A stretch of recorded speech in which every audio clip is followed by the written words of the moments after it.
Hello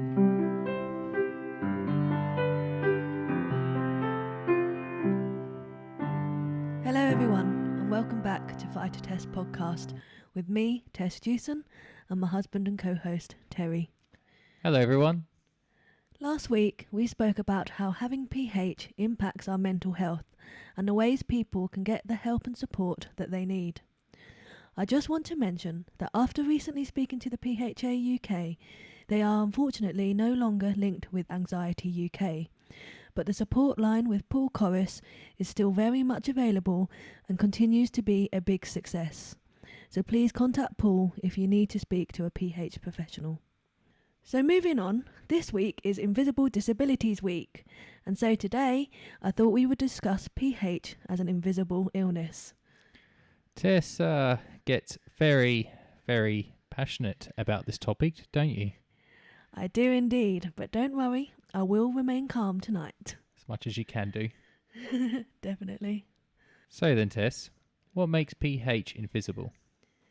PH is different for every patient. Some of us are visible due to the Hickman line or having oxygen and being in a wheelchair, and others are invisible because they are on tablet form medication and it is keeping the patient stable enough that they do not need to use oxygen or any form of disability equipment such as a wheelchair or mobility scooter. So for you, Tess, PH is mainly invisible. Do you find it difficult when it is invisible? Yes, I find it extremely difficult. As you know, I was diagnosed at 17 years old, and it was at the age of when I wanted to go out clubbing and shopping with my friends. What's your favourite clubbing move then? The T-Rex. The T-Rex. My favourite's the lasso. Good job we're on a podcast, hey?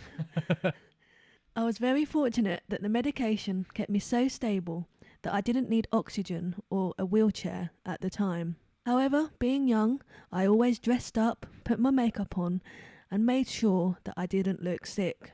With PH being invisible, it is difficult to explain that I have got this serious condition because I look so well. At times I have had to ask my friends to slow down as they forget I am poorly.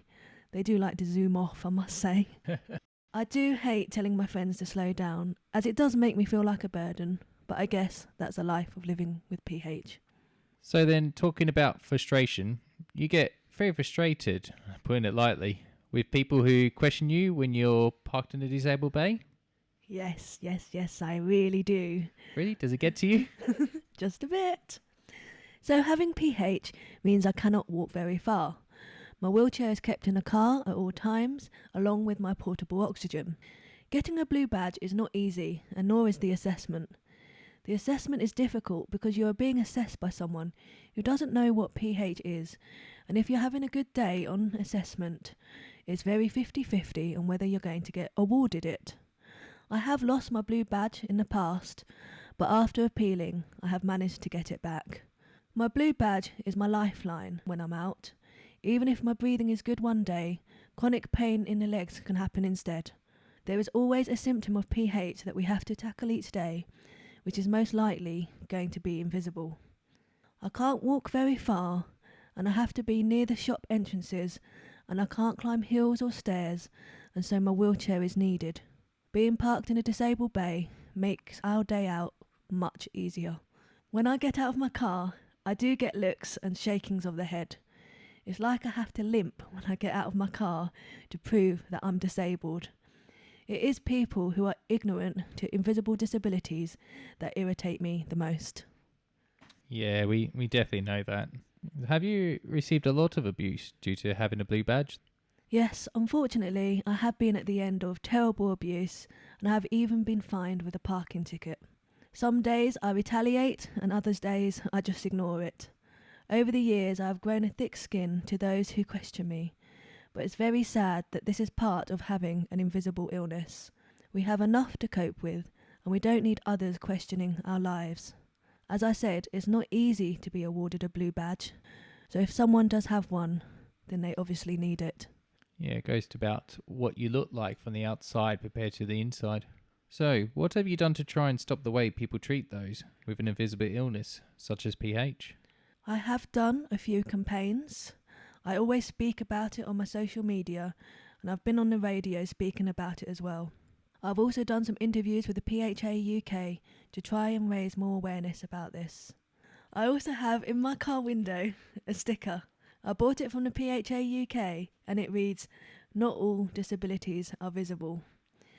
I have to say it has worked quite a few times, so if you need one of those stickers, definitely go and get one. Yeah, very good. I am also signed up to the Sunflower Scheme and I wear the lanyard stating I have an invisible illness. This again is a great scheme, so check it out when you get a moment. It's also good to see notices in some supermarkets and shops which also raise awareness for invisible disabilities. So there is a lot of campaigning out there for those who live with a invisible disability or illness. It's really good to hear of these campaigns and that people are raising as much awareness as possible. Yes, for sure. So turning it on to you, do you feel conscious when we get out of our car when parked in a disabled bay?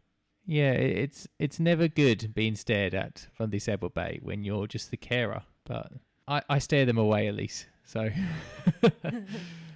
I can gauge what they are thinking, but when we get eye contact, they look too scared to say anything to my face, which is quite nice. But it's never nice being judged by you looking healthy, and even just someone like me are getting judged when I'm just trying to support my wife, really. Yeah, but they're very happy to say something to me, aren't they? Yes, they're very judgmental. So just because I am sick, it doesn't mean when I go out for the day, I want the world to know I'm sick as well. As Robin Williams said, everyone you meet is fighting a battle you know nothing about. Be kind always. On that, I think we'll finish here. However, there is an update about your finger, isn't there? Yes, and the nail is off. My arm is in a sling. Disgusting. And I'm off work for a little bit until I can drive and play an instrument again. Hopefully it won't take too long, but I have been told it will take 6 to 8 weeks to heal properly. Well, thank you for listening to today's episode. I'm sure what Tess has gone through and still goes through is something you can relate to.